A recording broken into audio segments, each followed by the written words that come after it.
sekalian, apa kabar?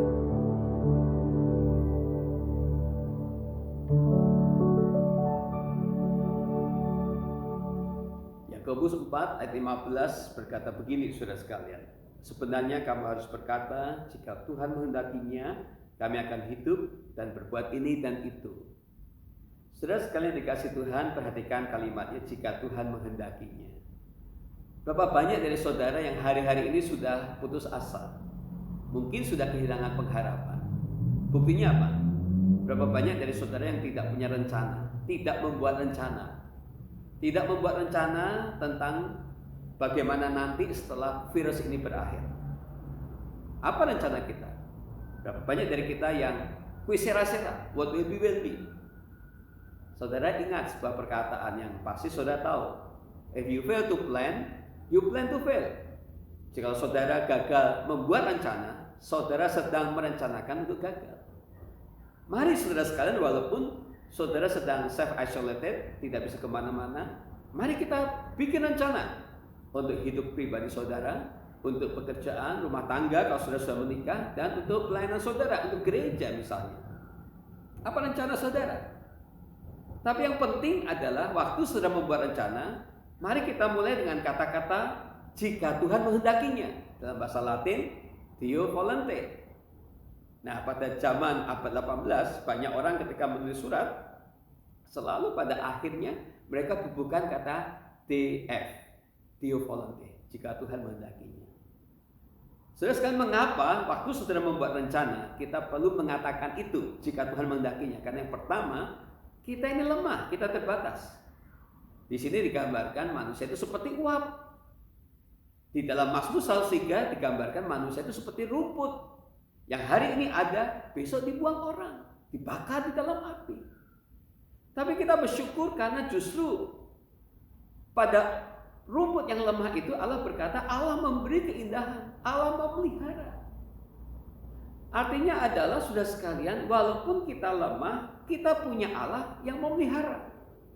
Walaupun kita terbatas, umur hidup kita tidak tahu, kita punya Allah pemelihara hidup kita. Jadi jangan takut membuat rencana.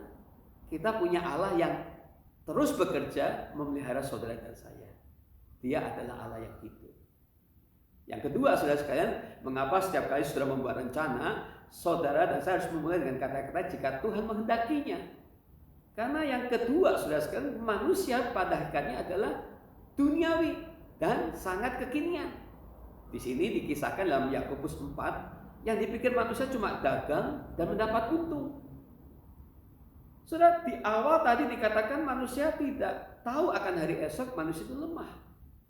Dan menjadi persoalan adalah bagaimana bisa dalam hidup kita ini selalu kita hanya berpikir soal hal-hal kekinian, hal materi, hal kefanaan.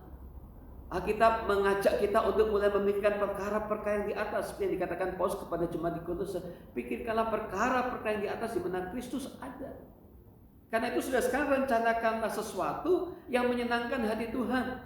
Rencanakanlah sesuatu yang membuat hati Tuhan bersuka cita. Rencanakan sesuatu yang boleh memuliakan Tuhan. Jangan hanya bicara soal keuntungan materi saja, tapi bagaimana keuntungan-keuntungan hidup itu kita gunakan untuk kemuliaan Tuhan. Mari kita merencanakan bagaimana kita menggunakan waktu hidup kita untuk kemuliaan Tuhan. Bagaimana kita menggunakan resources kehidupan kita untuk supaya Kristus dimuliakan, supaya pelayanan gereja boleh terus berjalan. Mari kita gunakan, saudara-saudara. Dan saya percaya kalau kita merencanakan hal-hal semacam itu, itulah yang Tuhan kehendaki. Itulah yang Tuhan kehendaki. Karena itu saudara sekalian, apapun rencana saudara, mari kita selalu kaitkan apakah rencana itu memuliakan Tuhan atau tidak. Rencana kita boleh bagus, tapi kiranya juga bagus di mata Tuhan. Yang jelas adalah jikalau kita sudah menyerahkan rencana kita kepada Tuhan, maka pada akhirnya waktu Tuhan sajalah yang akan membuat atau akan menggenapkan rencana indah saudara itu di dalam hidup saudara. Tuhan memberkati, seperti lagu ini mengatakan, waktu Tuhan pasti yang terbaik, walau kadang tak mudah dimengerti.